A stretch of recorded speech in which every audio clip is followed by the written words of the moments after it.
Ghost of Yote. It's something that you've probably been hearing a lot these days, but is Ghost of Yote really woke?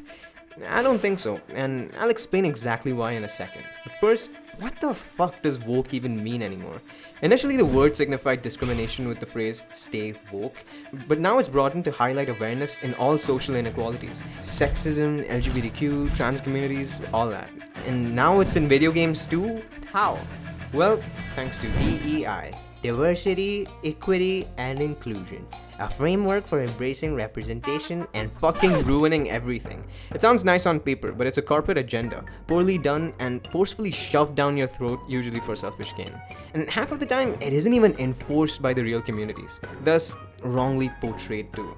It's just messed up, and now we see it ruining modern gaming almost every year. Putting a gay black samurai in feudal Japan, forcing women in the battlefield and war, which is just historically inaccurate, and whatever this is. Best part is, while Tash is pounding that snake's nose, she's still holding the ruby in her other hand. Maker's panties, I was so proud. Oh, Ah, shit. They're still holding it, sorry. what are you doing? Pulling a barb. Oh, okay. A barv? Tradition in the Lords of Fortune, from one of our old members, Barv.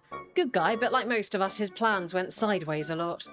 Bad blood among your crew's not good for morale, but there's not always time for big, drawn-out apologies. Glad the Lords of Fortune have Tash's back. Oh, Tash isn't the first non-binary member of the Lords. Really? It was a little before your time, but Horlicks was one of ours.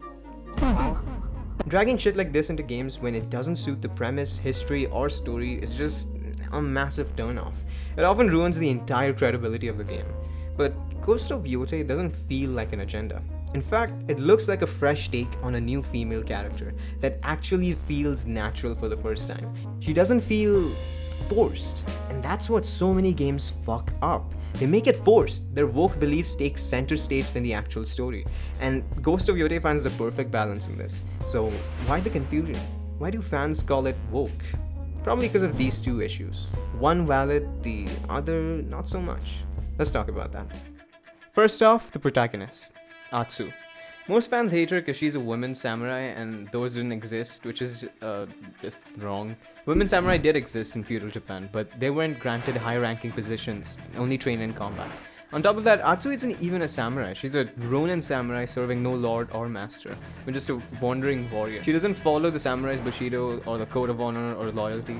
She adopts the persona of an onryo, a spirit of vengeance, and it makes complete sense as it's branded on a new revenge story, just like how Kill Bill was.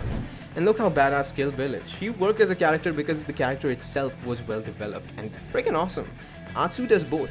Her placement in the story does not feel forced whatsoever. As for character development, it feels like Sucker Punch has taken the step to not only make us feel connected to her, but also her childhood.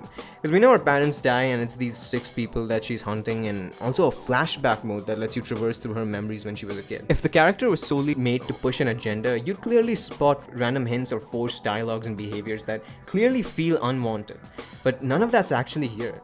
And please don't be like one of these bozos. Can somebody explain to me AAA Gaming's obsession with taking a based, masculine character whom everybody loves and is invested in and replacing them with a shrill, annoying, ugly girl boss? I mean, they could have gotten away with it if they made her really hot, but dear God. Who is this middle-aged woman trying on outfits at the mall? This is what happens when all you do is stare at Emma Frost's thighs all day and never speak to a real woman. And here's the thing, I know this guy's probably self-aware, he's just doing this to farm views, but the number of people that unironically agree with him is just mind-boggling. Genuine incel behavior. It looks like there's real nuance to Atsu. She feels multidimensional and well-written. No agenda pushed. Period. Now, this is our opinion, not fact. Feel free to agree or disagree in the comments. But what makes fans suspicious is not Atsu, it's the actress that plays Atsu, Erika. An outspoken activist with bold views on social and political issues, like abolishing the fucking police, banning women if they don't support LGBTQ, and literally blocking random fans who've never even interacted with her. It's is not the best kind of person you'd want to represent the main character of your game. I have absolutely no idea why Sucker Punch would choose such a controversial and seemingly heinous individual to portray Atsu. It makes no sense. Many fans speculate that they're using her as a meat shield to block all the DEI hate and other fishy things that they might be hiding from us in the trailer, and I'm just like, why? Why would you do this? Why would you infuse DEI bullshit in your own game and get such a person to be the main face of the game? It doesn't add up. It's genuinely a valid concern and very fucking fishy, that's for sure. But so far as the story goes, this character is well incorporated in the game without any biased agendas. But I have faith. Let's hope they make this count. The other factor contributing to Ghost of Yote's woke allegations could be that most fans expected a Ghost of Tsushima sequel, not a brand new series. As a lot of fans felt like Jin Sakai's story hasn't finished yet, so making a brand new series from scratch and replacing it with a female lead felt extremely sus.